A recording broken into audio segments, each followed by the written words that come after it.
Imaginez une pièce sans fenêtre, pas de cris, pas de violence visible, juste le temps qui passe et une voix qui vous dit « tu es en sécurité ici ».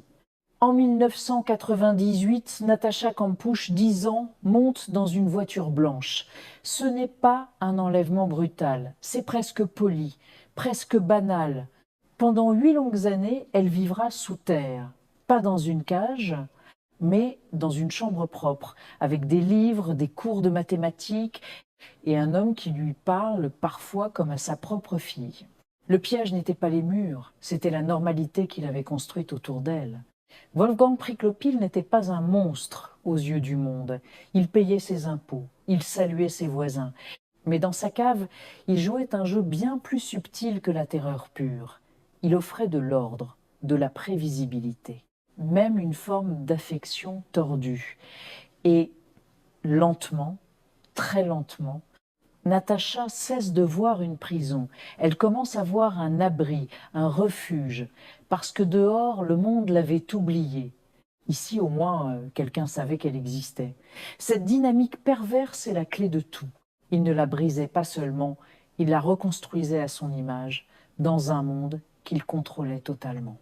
La dépendance psychologique est devenue une chaîne plus solide que n'importe quel cadenas. Quand elle s'échappe enfin en 2006, le monde entier attend la vengeance. Les larmes, la haine. Mais elle dit quelque chose de déconcertant.